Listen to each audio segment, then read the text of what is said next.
That was wonderful. Now that has really got our pulses racing, and we're ready for the conference. So our first speaker this morning is Dr. Josephine Ojiambo, who began her tenure as Deputy Secretary General at the Commonwealth Secretariat in January 2015, where she oversaw the organization's political, human rights, rule of law, and communications work. Dr. Ojiambo came to the Commonwealth Secretariat from the United Nations Population Fund, where she served as Chief of the Executive Board and External Relations Branch with responsibility for intergovernmental relations, also for building strategic relations with UN agencies, civil society, and the private sector. Her Excellency has more than 25 years of experience in international relations, diplomacy, governance, and policy advocacy. She brings a strong track record in leadership, strategic and operational management, and a rights-based approach to international development, democracy building, and conflict resolution. She's a qualified physician, practiced medicine, and of course, she's very experienced in the field of diplomacy and international relations. The Jamaica Christian Diaspora Conference is pleased to welcome Her Excellency Josephine Ojiambo to address us. Where I come from, we have one word of greeting. It's a very easy word. I want us to say it to each other before I begin. With that word, you can charm any East African, any South African. So it's a word you need to know. Simple. The word is jumbo. And the answer back is jumbo. It's as simple as that. So jumbo. Jumbo. Jumbo. Thank you. I hear that sounds Jamaican. We're not surprised. So Reverend Gary Harriott, Bishop Bruce Fletcher and the Planning Committee. I know we had the Minister of State, so his representative, Professor Della, and the team working with you. The bishops amongst us here, Nana, dear sister from Ghana, Mr. Bertram, my colleague at the panel, and all protocols observed, because I may not be able to mention everyone by title. It's actually a pleasure, a real pleasure to be here with you today. So I greet you and bring greetings to you from Kenya, all the way from Nairobi, Kenya. I arrived late last evening. Logistics are a little bit of a problem when you're traveling across continents, but I'm delighted that I can share with you. I just want to, at the outset, let you know that I associate very strongly with yesterday's declaration, and I have signed up against it, and I'm looking forward to us actually pronouncing it and delivering it abroad, when I say that, beyond the confines of our discussion here. And I did craft my remarks. I know that the declaration actually summarizes our spirit, but I think that the Holy Spirit was with me when I crafted them, because the content of that declaration resonates with what I want to say today. So if anything I say is a repetition of yesterday, please excuse me, but it goes to prove that we are in one spirit. So I'll start off with a short introduction, and I've been asked to speak to you on embracing our common history and destiny. So I will go back on the introductions, because I think this brings us together this morning. I know we agreed yesterday that the transatlantic slave trade was the largest forced migration in history, and undeniably one of the most inhuman. The extensive exodus of Africans spread to many areas of the world over a 400-year period and was unprecedented in the annals of recorded human history.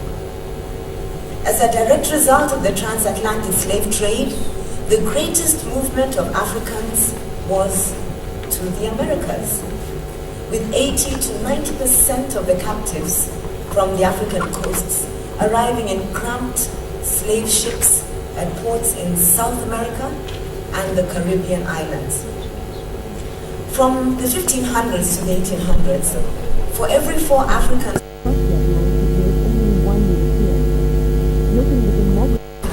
of the Americas in that era, more of an extension of the African diaspora than the European one.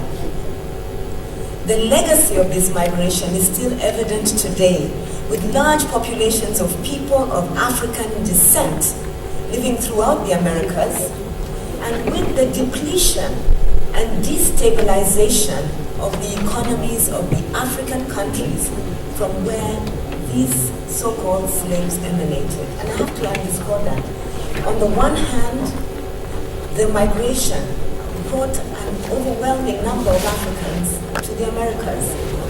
But as a result of the migration, the African continent lost a productive, vibrant part of its own population and was left with the destabilization of colonization and also the arms that were left behind. In the late 1700s, Christians began mobilizing in North America and Western Europe to end the transatlantic slave trade. And as you know, the main thrust of Christian abolitionism emerged from the evangelical revival of the 18th century. And I think you know, the Quakers were the first religious group to officially form an abolition movement in the US and UK, and they were joined by the Baptists, the Congregationalists, the Methodists, the Presbyterians. And in the end of the 1700s, the British politician William Wilberforce began introducing bills to abolish the trade. And we know that eventually legislation was passed in the early 1800s that abolished slave trade, and that later the Kingdom of Denmark and others signed on the same legislation. And that in 1926 we came up with a convention to suppress slave trade and slavery, which is now an international treaty. And that many nations have signed on, and one of the latest in Africa was Zambia, if I'm right. So that's introduction, and I'm sure you went through that yesterday. But I want to say a little bit more about the background of these dispersals. There have been numerous dispersals associated with African peoples over time. Colin Palmer identified 6, 3 prehistoric ones and 3 in modern times. My remarks will focus on the transatlantic dispersal to the Americas in context and the contemporary movement of Africans or peoples of African descent. And I'll refer to African peoples as the diaspora. My remarks will also begin with a short understanding of key terms. The terms diaspora and Africa have complex histories. They encapsulate divergent intellectual, ideological, and institutional histories and geographies. The way we conceptualize Africa is crucial to the way we understand and analyze African diaspora. So what is Africa? And who are Africans who, when dispersed and reconstituted, are then called African diaspora? I'll offer some answers. The idea of Africa is exceedingly complicated. It's one with multiple genealogies and multiple meanings, which make any extrapolation rather singular or plural very slippery. However, Africa is as much a reality as it is a construct, whose boundaries, whether they are geographical, historical, or cultural, have shifted due to global racial identities, due to power dynamics, and due to African nationalism, including Pan-Africanism. So one common approach is to distinguish between Eurocentric and Afrocentric paradigms of what constitutes Africa and Africanness. And I want us to embody an Afrocentric paradigm today. Africa is a history, it's a geography, it's an imagined place, it's a constellation of places. My Africa is the Africa of the African Union, with its 54 member states and the 6th pillar, the diaspora. My discussion will refer to 4 different African diaspora. There's the inter-African diaspora, there's the Mediterranean diaspora, there's the Indian Ocean diaspora, with which I'm very conversant coming from East Africa. And then there's the Atlantic diaspora. And it's this Atlantic diaspora that's been most extensively documented of the 4. And my remarks will focus on the Caribbean component of this 4th diaspora grouping in context.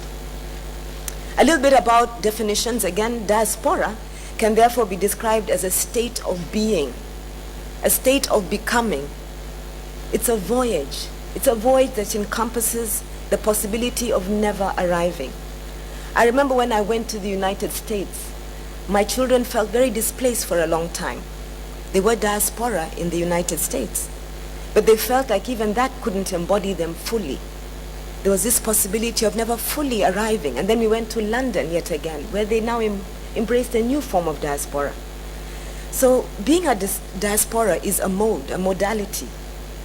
Maybe it's a naming, or a remembering of somewhere past, or a feeling, or an imagining based on experiences, on struggles of the past and the present. Diaspora is a group conscious. It's embodied by faith, by culture, by politics, and by thought. Diaspora can be discussed through a lens that sees the reason for dispersal, maybe functional reason, like to work, to study.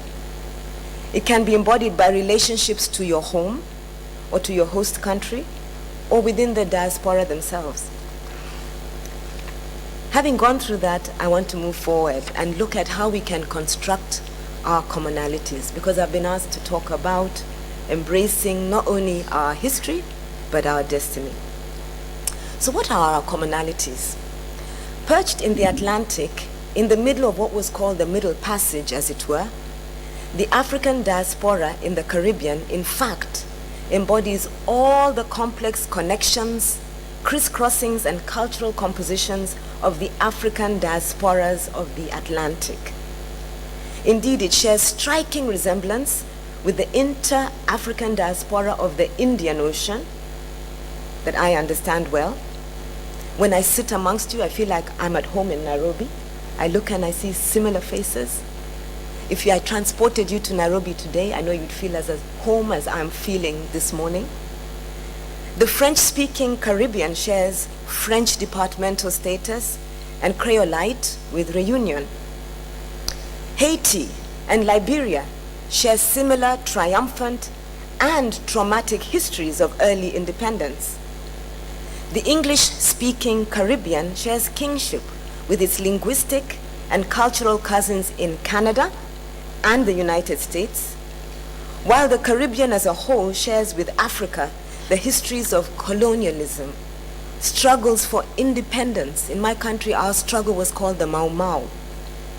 The challenges of constructing viable post-colonial states. We share these all. Not surprisingly, Caribbean activists and activists even from Jamaica and intellectuals have played a crucial role in all the transatlantic Pan-African ideologies and movements, from Garveyism to negritude and socialism. The Caribbean has become a vital center in the transatlantic crossings and crisscrossings. Millions of its people moved to the South, to Central and North America. In fact, Robert Fox claims, once the slave trade ended, the Caribbean arguably has had a more powerful influence on the Africanization of the United States than did Africa. Some of the African Caribbean diaspora found their way back to Britain, thus becoming a new diaspora in Britain within the diaspora that were already there. One more indication of the complex diasporic formations in the Atlantic world that were diasporas within a diaspora. Thus, the entire Atlantic world, not just the United States, is constituted by Earl Lewis's overlapping diasporas. Most comparative histories of the Atlantic diasporas tend to leave out the smaller African diasporas of Western Europe formed during the era of slave trade. This is unfortunate because these diasporas have important stories to tell. Their experiences, their struggles, and their identities forged them into sharp relief in context of the racism and modernity and imperialism in Europe. The case of Africans in Britain demonstrates that not all Africans who moved through the Atlantic world during the era of slave trade were actually slaves, and that the emergence of the new African diaspora in Europe and in America and Asia for that matter did not start in the last 2 or 3 decades, as tends to be implied in some of the literature. So we have now recent publications on what's being called the New African Diaspora. It's also unfortunate that Africa explicitly, when we listen to stories, sometimes excludes significant populations from the Maghreb. I need to mention them. The Maghreb and the migrants even from black South Africa, from the Republic of South Africa, and I see my brother here from Zimbabwe, sometimes are left out of the discourse. But now we're beginning to update this diaspora context from the African continent. Many of you will also identify with the recent debate in the United Kingdom on the Windrush generation and the ongoing struggle to confer denied identity to generations of African diaspora. This is the new diaspora who settled in the United Kingdom in post-colonial times. So having talked about the history of the diaspora, I want to say the geographical canvas for studies of the new African diaspora that are seeking to be global must be broad and must encompass the whole of Africa and all major world regions rather than simply Western Europe and North America.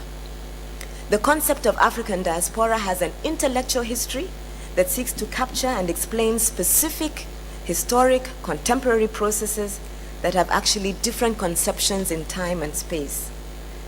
The question then arises, to what extent are our definitions of African diaspora universal, or are they just Anglophone or American? How does our definition relate to Afro-Latin America, or Afro-Europe, or Afro-Asia, or the regions of Africa itself? These are questions we must answer. I'll talk a little bit about periodization. Periodization, or periods of time, also offers special challenges. I'd like to now talk about the contemporary African diaspora and distinguish them from what I will call the historical diaspora. The term historic diaspora refers to the old diaspora formed before the construct of colonial states. Colonial states altered the territorial definition of Africans on the continent since the late 19th century. So unlike their predecessors, whose communities of identity, either as imagined by themselves or imposed, were either ethnic or racial, African migrants since that time have had to contend with the added imperative of modern nation states. And I want to say this, those of us coming from Africa had our administrative boundaries redrawn, and we had to contend with them, and we fought to adopt what we called our nation states. And often we are framed within political and cultural itineraries of these nation states when we travel. So you find that people from Burundi travel to Brussels and France. People from Kenya travel to the United Kingdom, because these are the imperatives that were given us when we were made modern nation states. People from Ghana would travel preferentially to the UK. It's in this sense that I use the term contemporary diaspora to refer to diasporas formed since the late 19th century. So in this context, we can distinguish three waves of diaspora: the diaspora of colonization, the diaspora of decolonization, and I'll talk a bit about them, and the era of structural adjustment, which has emerged out of the disruptions of colonial conquest, the struggles for independence. The diaspora of colonialization, we include students who went abroad to study and stay, and in our context from Eastern Africa. We had students who, after independence, were taken on an airlift to the United Kingdom and to America. Or seamen who became settlers, and many others who could migrate and become citizens according to the prevailing immigration regimes of host countries. For example, before the 1960s, Egyptians were treated as white in US immigration law and had an easier time migrating to the US and becoming naturalized citizens than Nigerians or Ghanaians. So these diaspora of decolonization include, besides the indigenous Africans, they include European and Asian settlers, such as the 32,000 Asians who migrated from Uganda during the time of Idi Amin, and the tens of thousands of former Portuguese settlers from Mozambique who relocated overseas during the struggle for independence and immediately afterwards. So we have this diaspora of structural adjustment that's been formed since the 1980s, out of migration engendered by economic, political, and social crises, and the destabilization of structural adjustment programs. And I'll mention them very briefly. These include professional elite, traders such as the Senegalese vendors who trade in the monolithic Africa of Afrocentricity in the streets of New York. Those of you who have seen them there know what I'm speaking of. Or the refugees such as the Somalis and many other societies. But the revolution in telecommunication has compressed the geographical and temporal dimensions and offers the contemporary diaspora opportunities to be transnationals of multiple worlds and localities and cultures. And they bear contexts of several countries, yet have the ability to retain ties to Africa in ways that are those of the African diaspora. Now, I've talked about that so that we can see ourselves within the larger context of the African diaspora. It's important that we've signed a declaration yesterday, and that this declaration embodies not only our regret and our apology, but also gives us a way forward. Because without that, if we remain fixated in the transatlantic slave trade and the rupture of the Middle Passage, we will oversimplify the complex history of the old diaspora and remain frozen in our engagement with Africa. We're being challenged to see how we can re-engage in commonality. And if we remain frozen, we will not have productive debates about Black identity in culture and Black identity in change. And even our debate on African origins and diaspora modernity will remain frozen and counterposed, and it would ignore the continuous engagement, the dialogue, the exchanges such as we're having today between Africa and its diaspora. More crucially, the old paradigms offer limited analytical power to capture the movement and the socialization of the new diaspora, to capture the intense interconnections between them and Africa, facilitated again by information and communication. So this conference offers us a chance to shift the paradigm as we construct a common future. So how do we construct this common future? I watched the film Wakanda as I flew across from the UK here to Jamaica, and I'm sure many of you have seen it. And one of the key actors is our Kenyan Lupita Nyong'o. And as I watched it, I realized even more that the future really is on loan to us from our own children. So it's our duty to provide them with suitable knowledge, skills, and experiences for them to navigate this future. So then let's turn our thoughts to our own human capital, our young people. The rising popularity of African diaspora studies is in part engendered by the discovery of the new diaspora, the diaspora that our young people embody as a development asset, as a remittance pipeline by international agencies and by African governments. The new diaspora have become Africa's biggest donor, whose remittances, even to the Caribbean, are of up to US dollars 150 billion per year, which exceeds all foreign direct investment and official development aid. And I think you can bear testimony to that even when you've had your crises, your storms and your hurricanes, the greatest remittances come from your own diaspora. However, that contribution is more than simply fiscal. The diaspora also possess an enormous stock of social capital, of skills, of knowledge, of networks, of civic awareness, of cultural experience, and of cosmopolitanism. So clap for yourselves because you have enough. They can provide access to global markets. They can provide investments and technological innovation. As a diaspora, we can also stimulate democracy. We can strengthen civil society. We can encourage the growth of new philanthropic cultures. Moreover, as a diaspora, and that embodies all of us Africans, we can serve as crucial intermediaries between Africa and the outside world, as humanitarian brokers because we know what ails us better than anyone else. Some universities have developed advanced placement courses and curriculum on African diaspora. These innovative courses are devoted exclusively to a part of the global history mostly obscured if you use a Eurocentric view of the world, which is what is found in most textbooks. So it's time we rewrote history from our own perspective.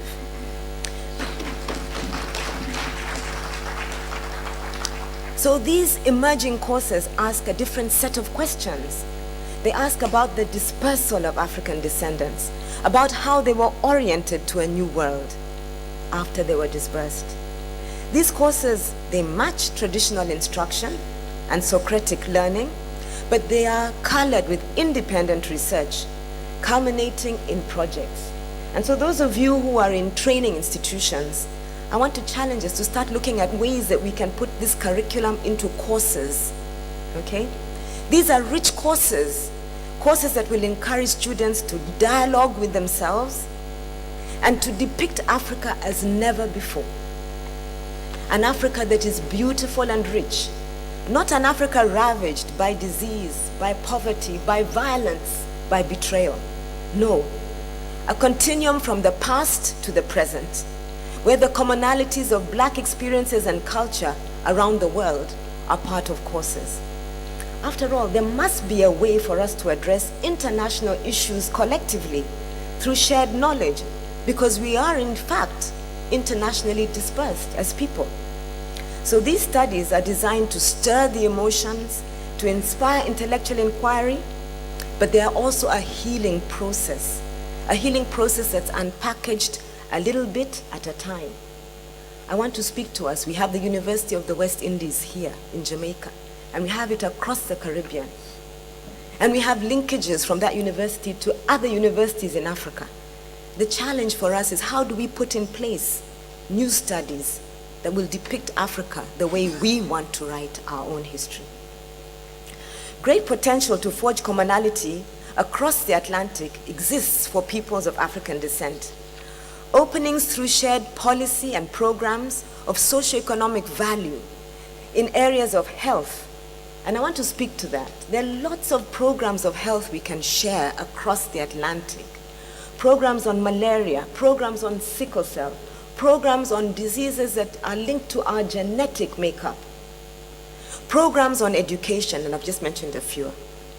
Programs on women's empowerment and women's advancement in sciences, education, women's advancement in politics, advancement of women in business. And I know we can share these programs across the Atlantic and even through the faiths that we espouse. Programs on youth involvement, programs that will harness the demographic dividend, that will put adolescents to work, that will give them the right entrepreneurial skills. These programs will bring our leaders to the table and will put us at the table internationally, and will bring our communities across the Atlantic together. Additionally, so will policies and programs in trade, in tourism, in wildlife, and in culture. The architecture of partnerships amongst educational institutions, again, amongst the University of the West Indies and the universities that I know in Western and Eastern Africa, and in partnership with bodies of professionals, be they architects or accountants, be they doctors or lawyers or educationalists. This will build bridges on which we can build common values, common views, and common tools that are interoperable to address common challenges and common opportunities. We can harness our leaders. We have faith-based leaders. We were watching on the aeroplane last evening the wedding between Prince Harry and Meghan. And I was delighted to listen again to the words of our Afro-American preacher. We need to harness our faith-based leaders. They can speak for us and speak up about us from our script. We have our political leaders. We have our technical leaders. We have our sportsmen. And Usain Bolt can do a lot more. Don't allow him to retire. He can inspire leaders and young leaders across the globe, across the Atlantic. Just as Kip Keino from Kenya can speak about issues that are African across the globe.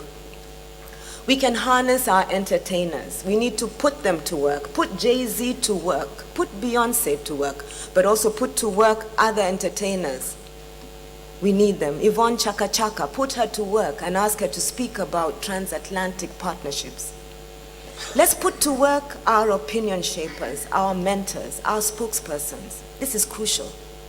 These champions of thought and conscience are required particularly in the current times to motivate and to steer our young people with a deep belief in God and to resonate with our heritage and culture of innovation and resilience. So let's tell our own story. Let's tell our own story, our own Afrocentric story, which will provide a way to preserve and manage our common heritage.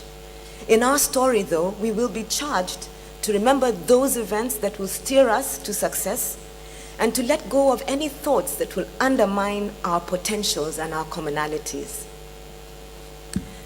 The commemoration of the memory of transatlantic slave trade at the General Assembly in its resolution of 62-122 of the 17th of December 2007 declared the 25th of March the International Day of Remembrance of the Victims of Slavery and Transatlantic Slave Trade. I just want to say I was part of this effort. I was Kenya's ambassador to the United Nations, and we worked with the ambassador from Jamaica who led us as a General Assembly to adopt this very special resolution. Now, this resolution is observed annually. The resolution calls for the establishment of an outreach program to mobilize educational institutions, civil society, and other organizations, and to inculcate in future generations the causes, the consequences, and lessons of transatlantic slave trade, and to communicate the dangers of racism and prejudice. Hear me, every year we do it for 1 week at the General Assembly. And each year the story of transatlantic slave trade is repeated at the UN.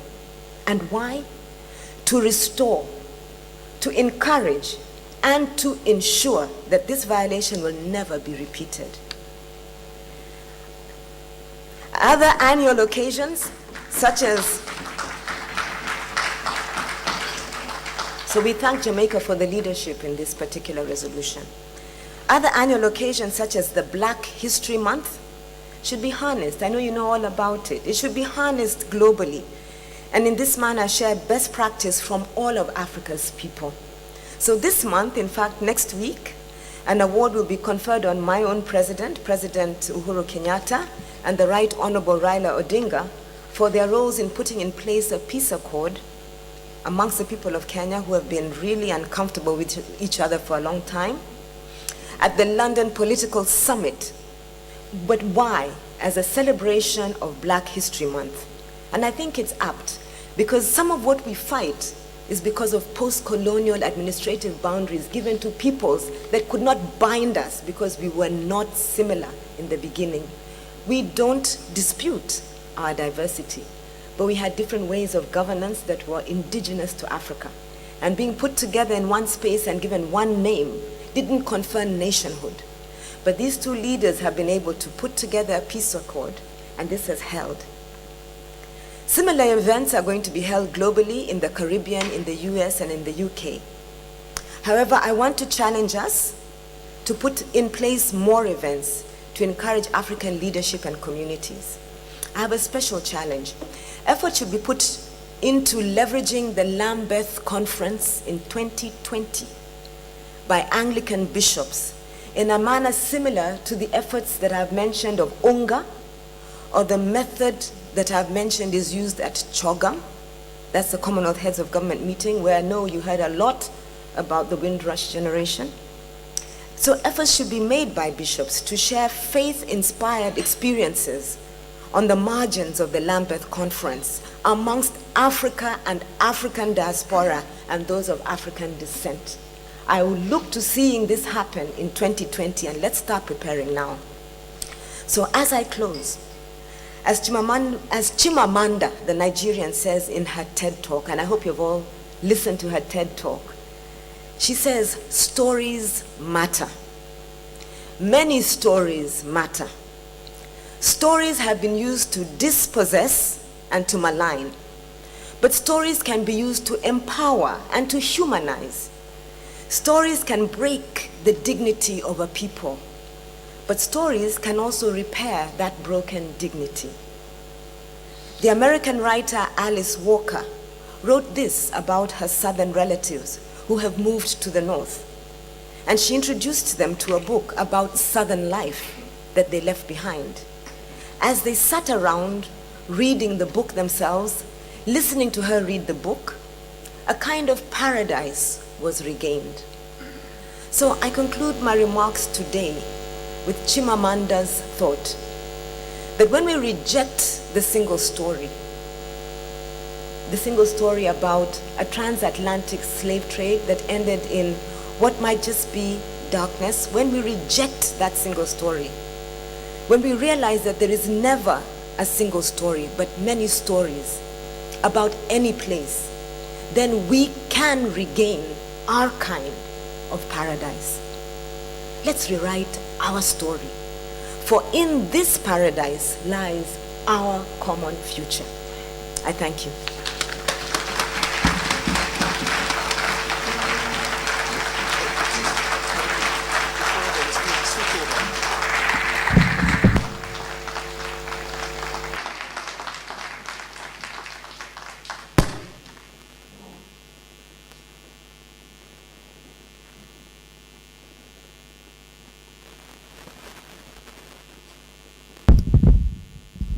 Okay, thank you. I had to make a quick microphone switch there. But what a rich sharing by Her Excellency. Another round of applause. Jambo, Josephine. Jambo. Certainly the African mind and the African voice is bringing a very rich distinction to our conference. And I wasn't here yesterday, but I gathered there was really great presentations from the African delegation here. And Her Excellency Nana, good morning. Jambo, welcome to Jamaica. I trust you're having a fabulous time. Great. And to all the other African delegates here from the church in Africa, we thank you for all being here. Bishop Ingwiza Mkandla, the president of the African Forum for Religion and Government. Is he here? And Professor Deliano Adavado, the chairman of the African Forum for Religion and Governance. Thank you all for being here. And so now let's move now to a Jamaican African via the transatlantic slave trade, via the diaspora, one of our own historians and intellectuals. Please welcome the great Arnold Bertram to address us.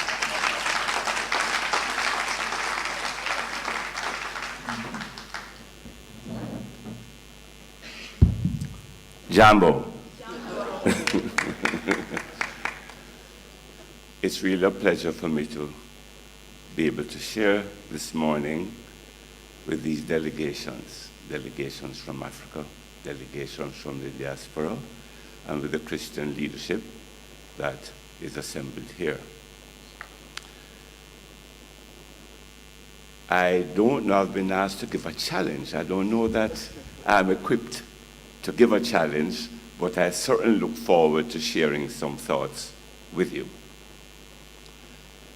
I understand Christianity to be a religion of equality, a religion of freedom, a religion of salvation.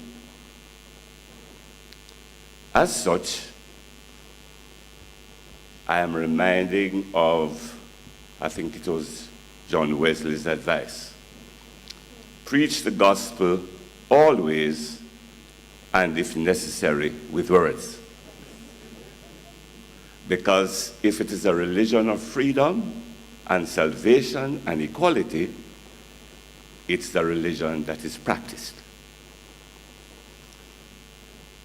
I'm reminded that had James, the brother of Christ, had his way, the followers of Christ might have remained as a body of Jews preaching to Jews with all the strictures of Judaism.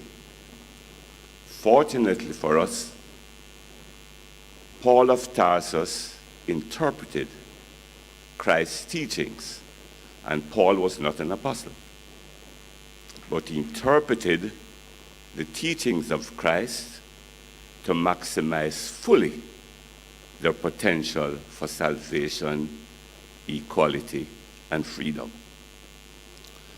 Paul's travels throughout the Roman Empire, the stops he made, the churches he established, were all in the centers of enslaved populations.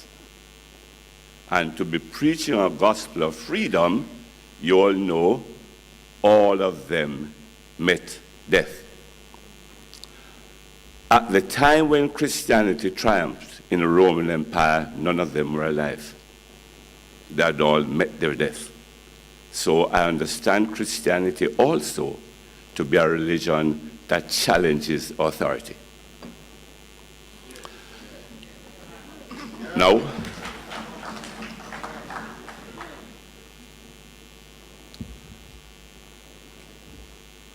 after Christianity became the official religion of Rome, it lost, and increasingly lost, its transformative quality. And over the next 1,000 years, could hardly be differentiated from the corruption of the state, which was what gave rise to the Reformation and the Protestant movement. But just to say to this body, the Europe that gave rise to the Protestant movement no longer exists. No longer exists. One reason why it no longer exists has to deal with demographics. All demographic studies point to the fact that white Christian civilization is on its way out. The birth rate among white Christian societies in Europe has now dropped to 1.38. The absolute minimum birth rate required to maintain a civilization is somewhere around 2.2. What keeps European populations going is migration. And 70% of all migrants to Europe are Muslim. It is expected that Europe will be a fully majority Muslim continent by 2050. Elsewhere in the world, Christian values are being trampled underfoot. Christian values of family, Christian values of morality. And this places a special responsibility on the Christians here assembled. And I will say exactly why I make the statement.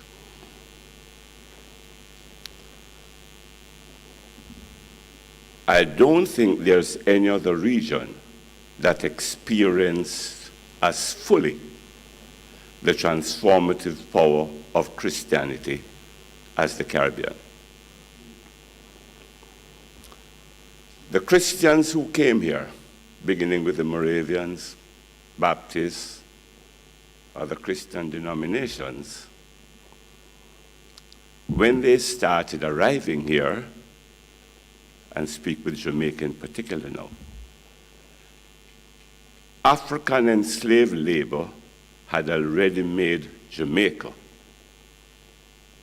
Britain's wealthiest colony and one of the richest societies in the world. The governor that was here in 1775 says the trade of this little island had over 700 ships annually, a far busier port than New York, engaged in a trade with Africa, Europe, and North America. I'll give you one story to express the wealth of Jamaica. There's a letter written to the people of Jamaica in 1772 from the people who were attempting to start the college that became Princeton University. And it is Jamaica that they saw to ask for financial assistance to get that college going.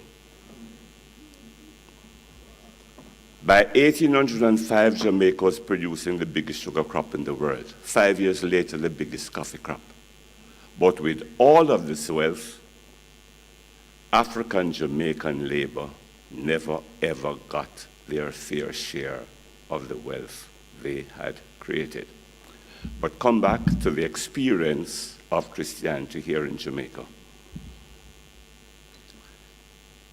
The Christians who came here as missionaries, it was not any cakewalk.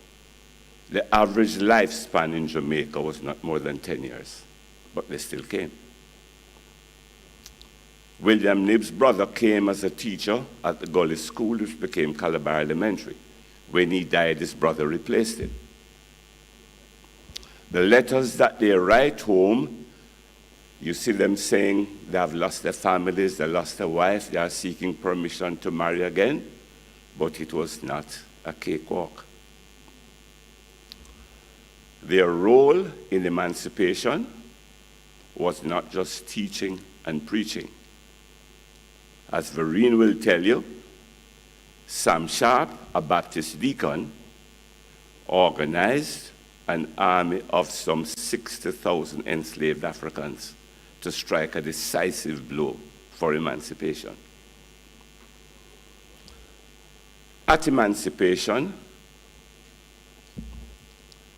it was the Christian church that took the lead in interpreting the basic need for education in terms of transforming the formerly enslaved community.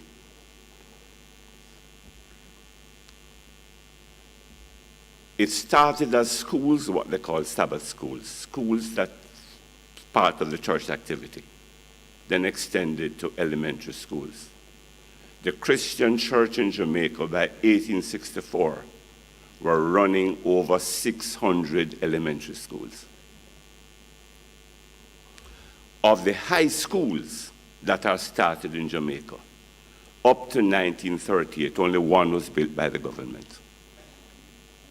All the others were started by the church or endowed by plantation owners. In 1841, when the Baptist Church met in Brownstown, St. Anne, the resolution they passed was to send some African Jamaicans to Africa to bring an end to the slave trade, which was still continuing to Cuba and Brazil.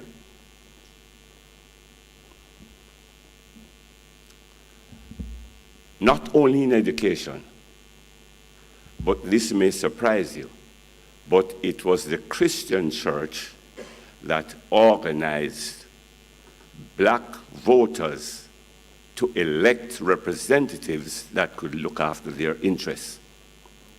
For the elections of 1844, the Christian church organized throughout the length and breadth of Jamaica for voters to be registered and to come to vote. When the governor saw the mobilization going, the election should have been held in 1845. He moved it forward to 1844 and passed a law to say if you had not been a registered voter for a year, you couldn't vote. As a result, only 3 of their candidates were successful. It was the Christian church that elected the first black legislator, Edward Vickers, manned the polling station on election day. And this is the breadth of Christian witness in Jamaica. Now, I'm going to say, soon finish. Now, the church in Jamaica today. I was so glad to hear Pastor Rowan Edwards here. heard of him. I look forward every time I get reports of his work in Spanish Town very regularly.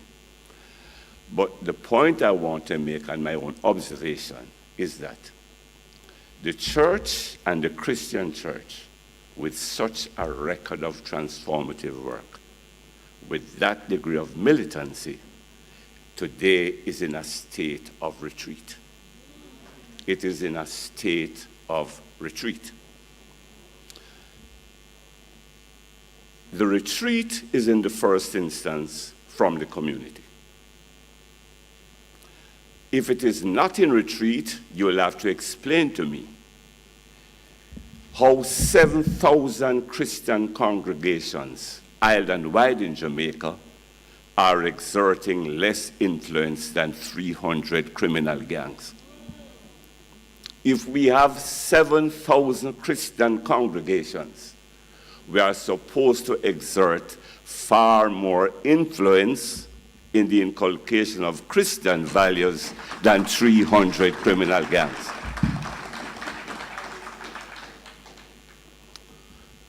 Where is the breakdown?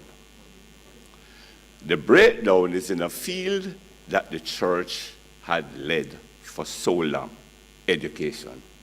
And the retreat from education has left a vacuum that criminal gangs have filled.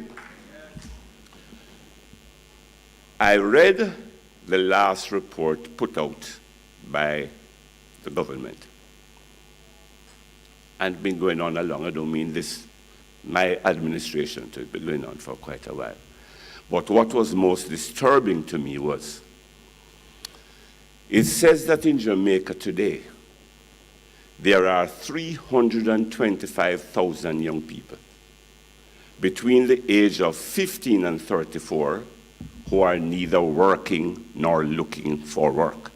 Let me repeat. There are 325,000 young people between the age of 15 and 34 who are neither working nor looking for work. This is the size of the breeding ground for crime that the retreat of the church from the community and education is helping to create.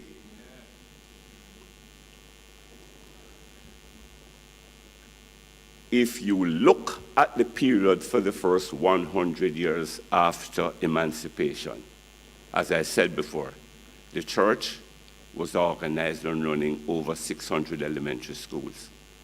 Call any of the high schools you want, from Kingston College to Calabar to Queens, whatever the names are.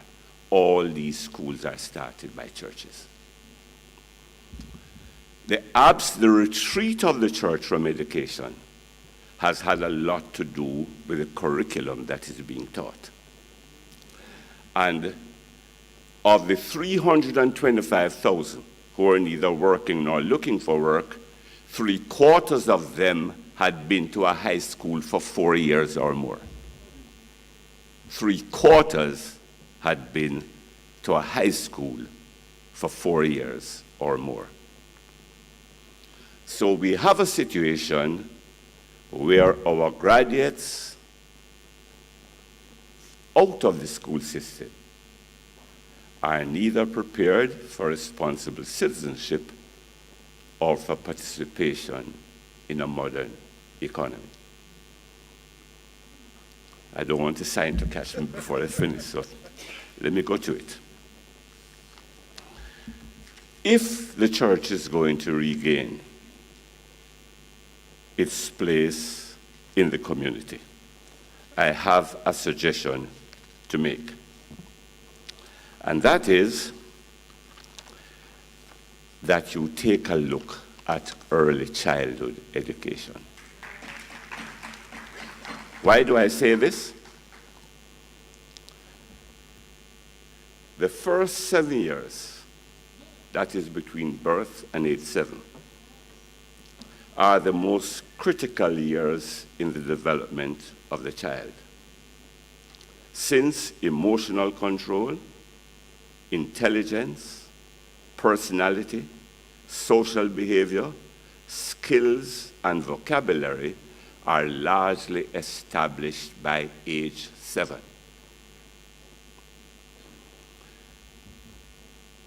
If the Christian church can enter the community again, as I say, Pastor Ed was given an example in Spanish Town for the church to do, but go in taking aim at early childhood education, mobilizing communities and families around the importance of the care of their children over the first 7 years. Over time, you'll be surprised to see the challenge that the church can mount against criminal and antisocial behavior that presently dominates communities. And I'll give you one story to demonstrate this. One of my teachers at Calabar, Simon Clark, outstanding teacher. After university, he became the principal at Green Island. A group of us went to look for him, just to see how he was getting on. And in the chat, we asked him how it was and how he found Green Island. He says when he went there, he established one rule for teachers. No teacher was allowed to begin a class until the environment for learning was brought to a certain standard. Classroom was clean. It was orderly. It was ready for learning. He says in the first year, he didn't have many classes, and he asked the Ministry of Education to relieve him of a good number of teachers. By the third year, he said the school was spotless, orderly, clean.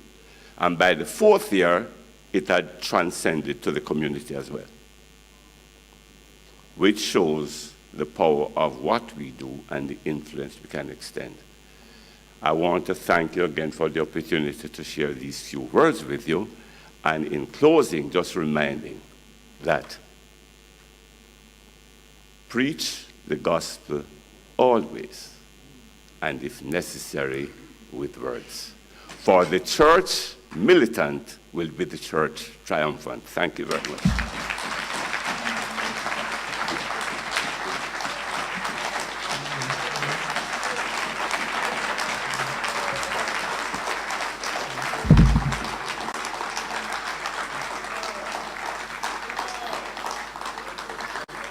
So there you have it, speaking to us in the finest traditions of the West African griot, abandoning his script and just speaking to us with just a wealth of knowledge of history, old history and contemporary history, I might add. As Mr. Bertram spoke this morning, I recall just waking up this morning to the big story of the day. There's a story this morning on the BBC about the World Bank's release of the latest Human Capital Index and the triggering of a global conversation now about how we measure wealth, how we define the wealth of nations. And this Human Capital Index now being proffered in the world as the basis upon which really true wealth of nations is measured. And it had me thinking about that, the 7,000 congregations versus the 300 gangs in Jamaica, and the work that's ahead of us. Another round of applause for Arnold Bertram and Josephine Ojiambo. We have some video things to show you now, but I feel led that we should have a few questions from the floor, so I'm going to invoke Chairman's privileges. We can't have such rich presentations this morning, and this is a conference, So we need both ways.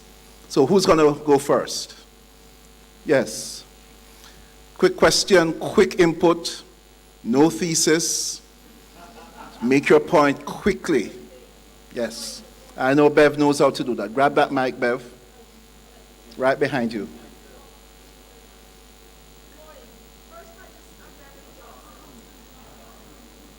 Can we get some mic, guys?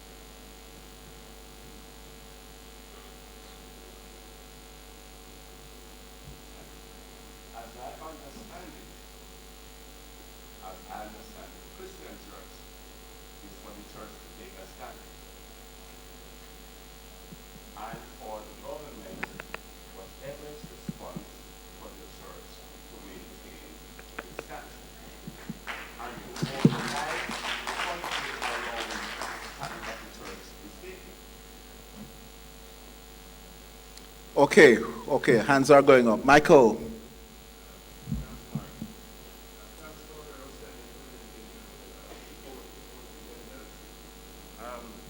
So this is a question for Mr. Bertram. We still have the schools. We still own the schools, Mr. Bertram. Yes, I went to a Christian Elise Primary and Knox College, one owned by the Anglican Church and the other owned by the United Church. We still own the schools. What should we do now to leverage the fact that we still own the schools? Big question. About 2 years ago, I was invited by a group of churchmen, schools, and the question came up. And out of the discussion, what I suggested was, if the church could begin by taking a register of its own children, those in early childhood, those in high school, those at tertiary institutions, and even begin by, in the summer, having a meeting with each one and their parents, just to make sure that at least the children of Christian homes were progressing and doing what they should do in schools. That's one. Secondly, at Calabar, we have had this fight with the Ministry of Education, not the recent one, but from long ago, where the size of the school and the class size, because we have views as to how effective we can be just in delivering academic tuition. But come to the more important part now, the dissemination of Christian values. Because I cannot understand Christians having responsibility for a church, and inside that school, there is no place at all for the inculcation of Christian values. Some of them are doubting whether you have the right to have a worship, a Christian worship in school. And the first thing I imagine you'd have to lay down, this is your school, and you are insisting on a portion of time for the inculcation of Christian values in these schools.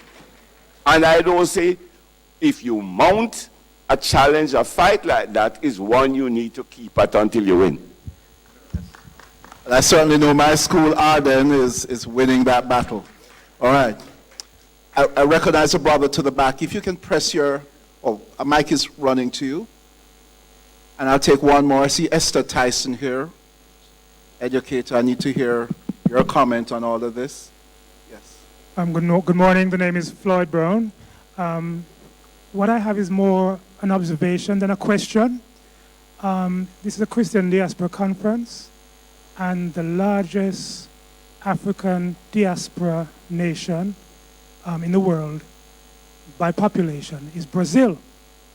And I know that Brazil is a nation where evangelical Christianity is growing at leaps and bounds.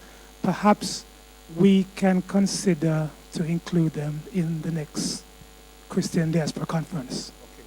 And perchance you might be able to help us with that. Professor Shepard, then I come to Esther. Yes. Oh, I saw you, Bishop. Oh, you're all confusing me. Ladies first. Let's go with Professor Shepherd. Let's grab that mic, Prof.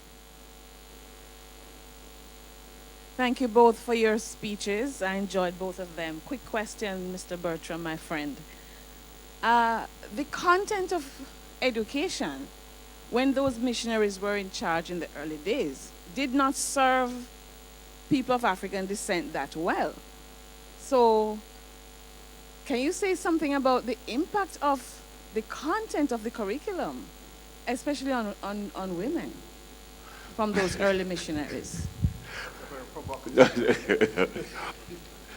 Very, my good friend, I would prefer to yield to you on that particular question to throw some light on it. But there's no doubt, tremendous weaknesses in the curriculum.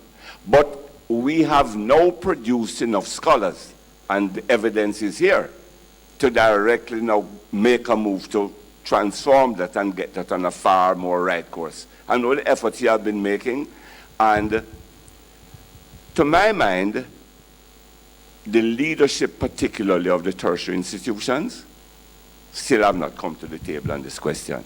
And the academic and intellectual community that we have, I don't see them acting in concert. I hear your voice, I hear another voice, I hear another voice, but I don't hear a collective voice. And we need to have a collective voice on this question. A googly response to a sort of agent provocateur question. Okay, Bishop from Toronto, Bishop Ransford. Thank you. And then we go to Esther. This question is for Her Majesty Ojambo. Wonderful, substantive, eloquent speech from you this morning. The question I have for you as the Deputy Secretary for the Commonwealth in Political Affairs, is there an open mic at the Commonwealth Institute for this kind of open dialogue, especially where the church is concerned?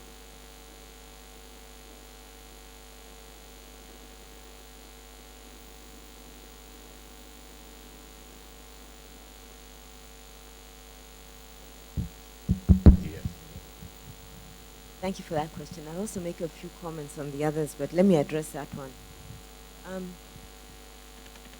Our discussions have been broad in terms of some of the things we've discussed this morning. We've talked about early childhood education. We've talked about women's empowerment. I've heard us speak about that.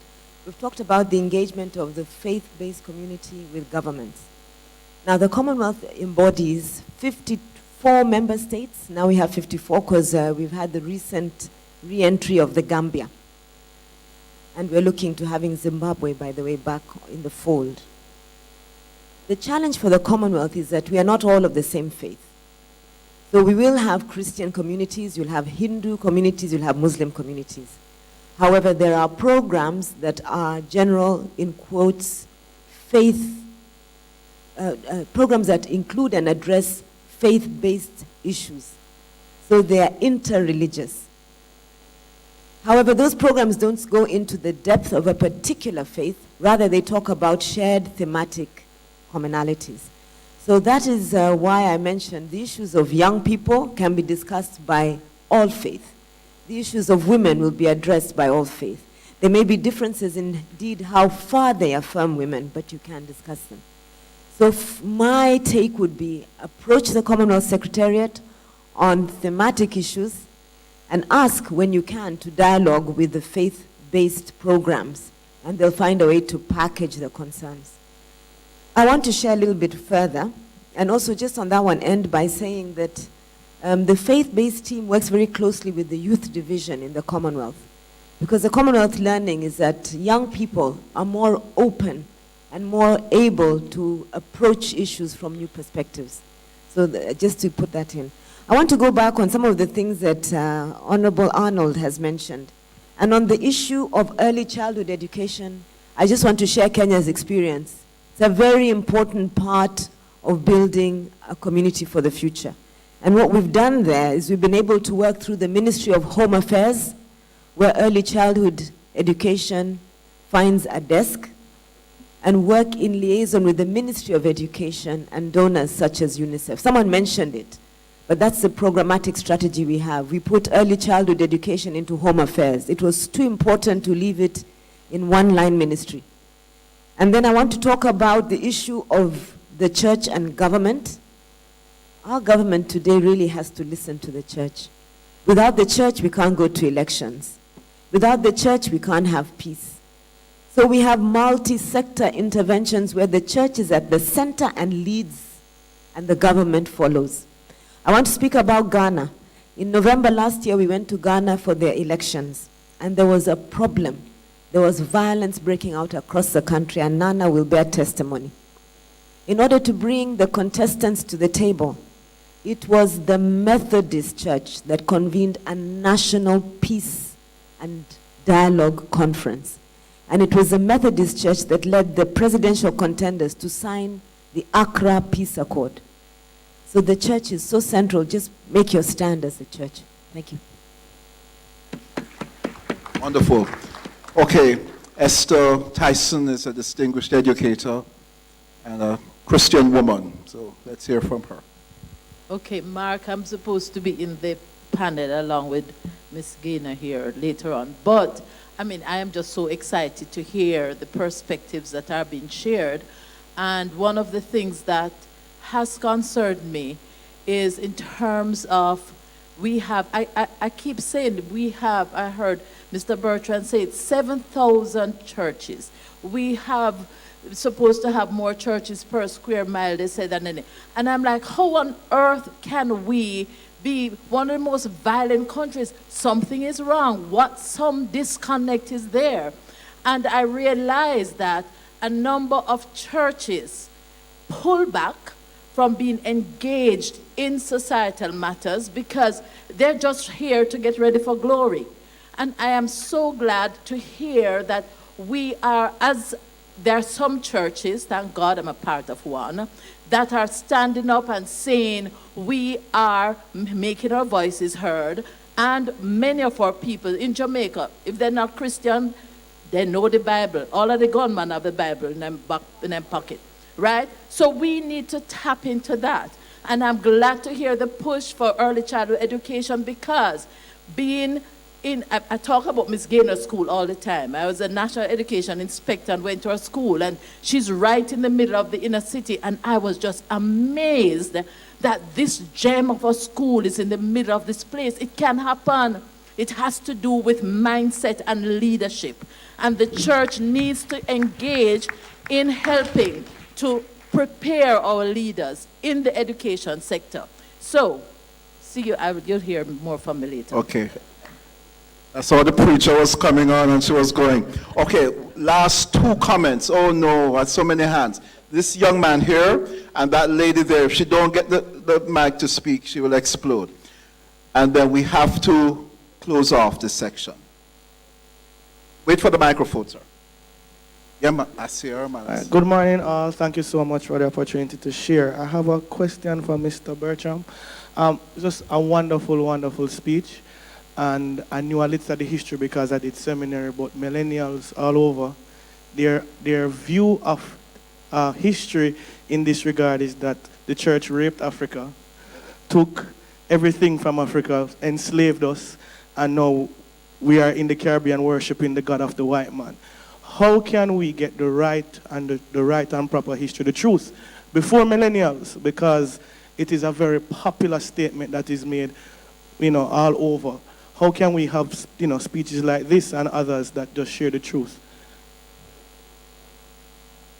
I hear the question, and all that comes to my mind immediately is the example of Paul and Barnabas. Is you keep on working. For instance, I think Vereen answers every request that is made of her to talk at any forum at all, island-wide. I also try to do that. And over time, I think you can have a panel of us. All, we are here, we know each other. And we'll certainly be responsive. But I don't know that it is going to happen formally. But I know that we need to be in touch with one another in a far deeper degree than we are now. This is why we have the Jamaica Christian Diaspora Conference. So many things will be spawned out of this conference that we can build upon. Please identify yourself, my lady, and ask your question. Yes, good morning. My name is Andrea Davis. I'm from Canada, and I'm from No Limits Ministry, taking back territory, passing the baton that extends from the militant, United States, militant ladies. Canada, and the Caribbean, Central and South of Florida. Woman of God, this messages are directed to you, and I thank you and I'm honored to be here. I know that a woman, when she is highly anointed, she's also highly appointed. I thank God for that. But one thing I have to say, touching bases on the gentleman that said over there, and I'll shabak him, that young people today, when they're looking at and saying the Christianity in the school, and we're knowing that we're heading for 2030, the objectives, we talk about also, they talk about the Black Madonna. When we're worshiping, seeing that pictures, images, what you see, I know we're supposed to move by faith, but if you're tainted with the wrong history, you denied the truth, the proper disclosure, then how does young people move forward with the right Christianity? And one thing I noticed within all the churches that there's an issue we're not dealing with, is to deal with gender crisis, what young people face today, and disability issues, what young people face today, and then using early childhood education to globalize it, and then we come under one roof, one accord, with all leaders right around the world focusing on faith, one God. So it was in the beginning, so it shall be in the end.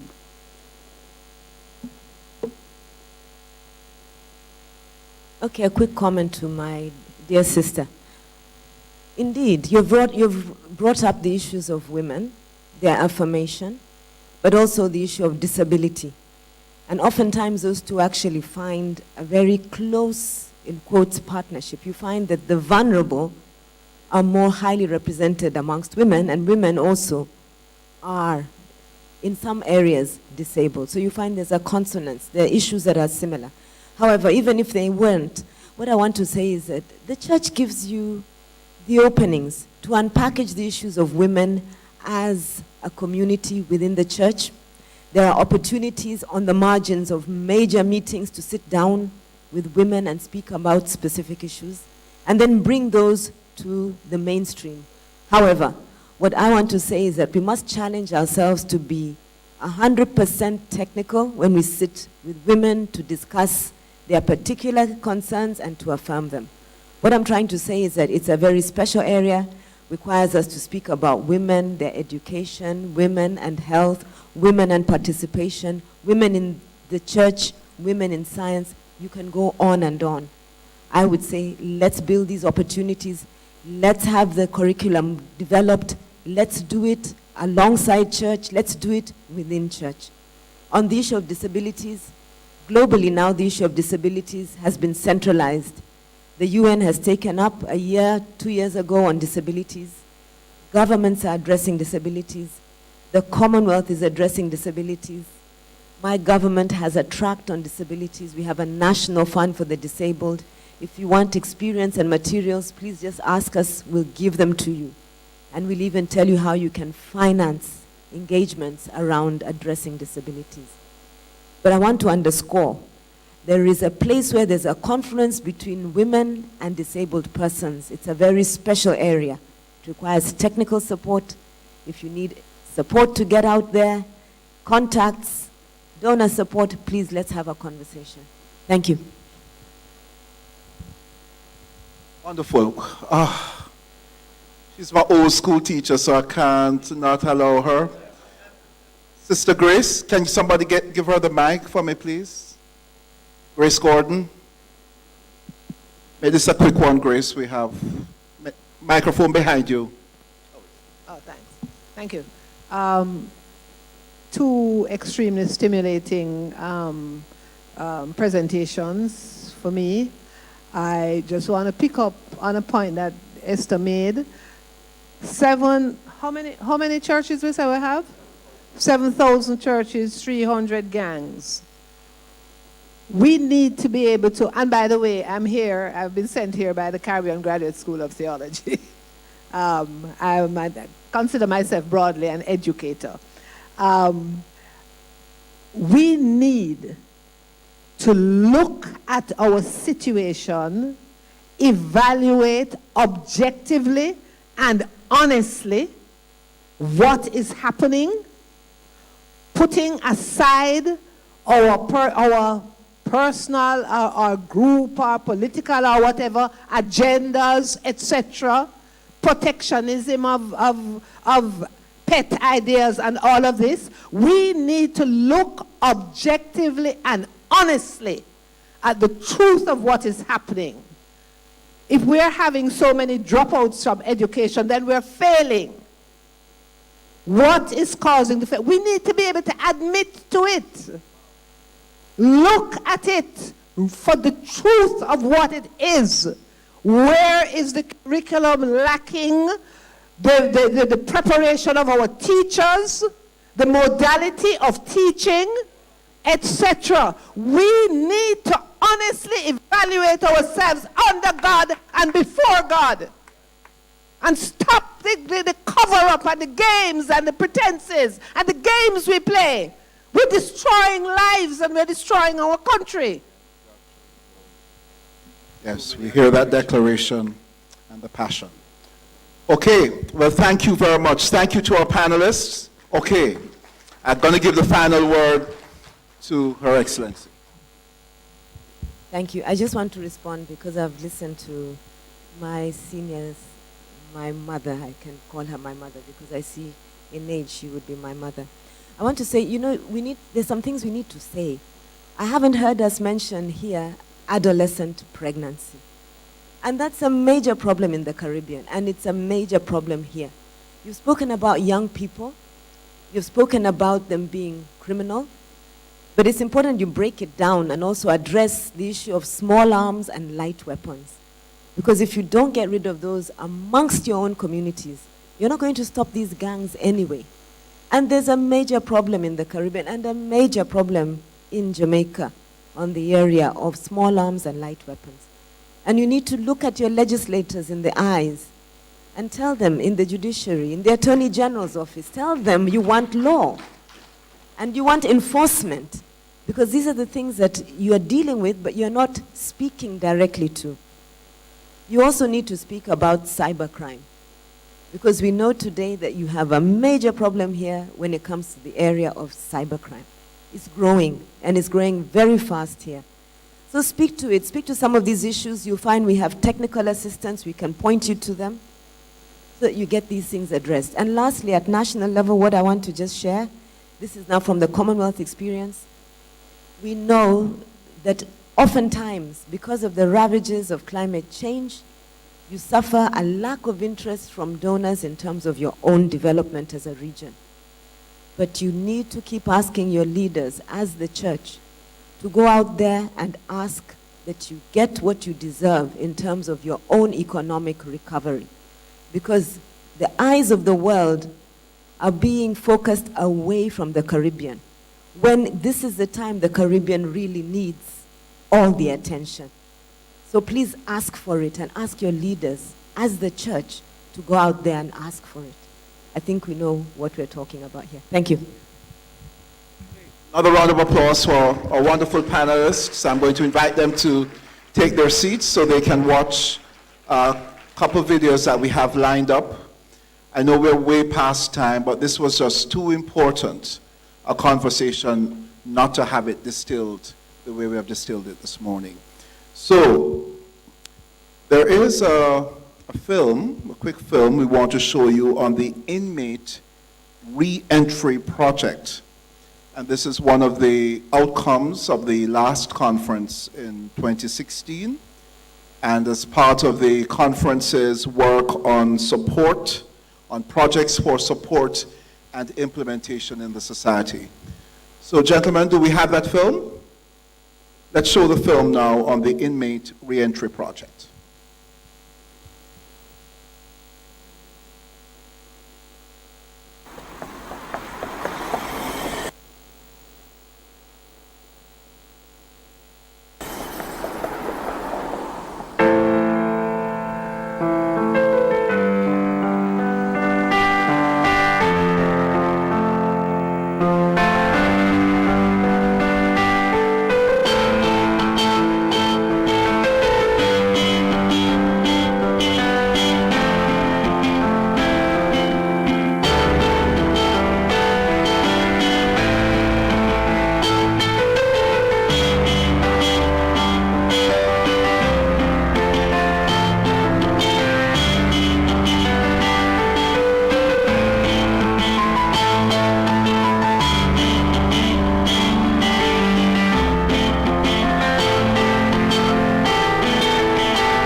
But a technical glitch right there. Okay, I think we can come back to that project, that representation of that project a little later. But that is certainly one of the initiatives emerging from the 2016 conference. Now, one of our leading private sector companies in Jamaica, the Jamaica Broilers Group, a special video, Major Sadler is here with us this morning. And I think I should invite you now, Major, or maybe you can introduce the film. Show the film. Is the film ready? Okay, we have overcome the technical glitch. All right, so let's have this film from the Jamaica Broilers, and then Major Sadler will join us. Check, check, mic, check, 1, 2. Fun in the sun coming to you. Well, yes indeed. Wave your one if you come from Jamdong, and you are part of Fun in the Sun School Tour. Taking Jesus to you do encore, encore, encore. Listen, wave your one if you come from Jamdong, and you are part of Fun in the Sun School Tour. Taking Jesus to you do encore, encore, encore. This is the season for turning things around. We cry according to the scripture in the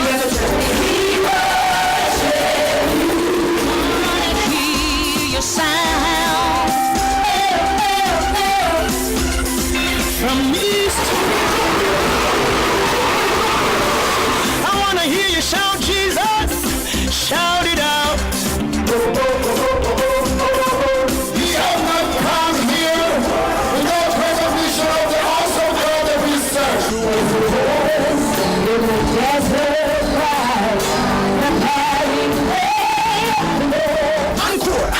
encore, listen. They come from Jamdong, nice, one night for us. Running past and all the circumstances march. We rock out to the streets. and all mankind. I pledge to love God and you with all my might. So that Jamaica may under God increase in beauty, fellowship and prosperity, and play her part in advancing the welfare of the human race. This is my big brother.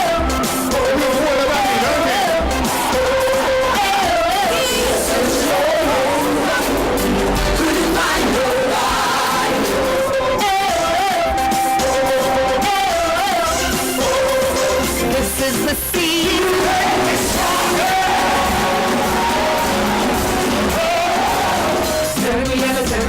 Young boy, young girl, I wanna hear your song. Minister Colin Davis. Jamdong, and you are part of running the sun school. You said I am the way.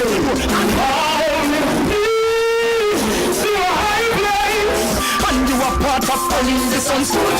Taking Jesus to you. Encore, encore, encore. This is the season for turning things around.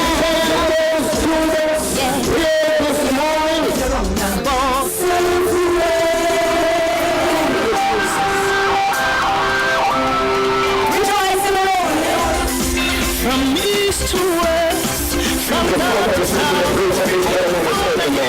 Jesus.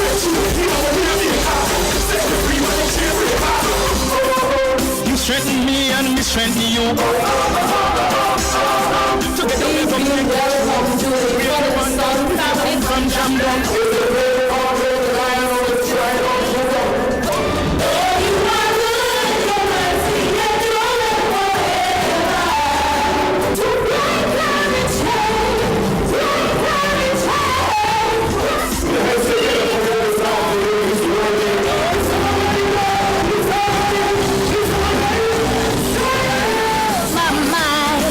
Jamaica may under God increase in beauty, fellowship and prosperity, and play her part in advancing the welfare of the whole human race.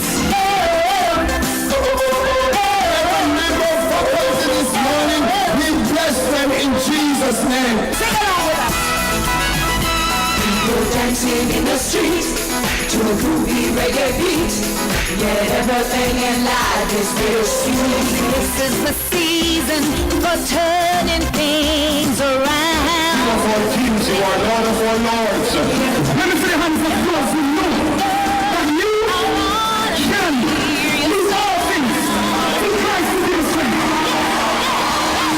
you one. If you come from Jamdong and you are part of Falling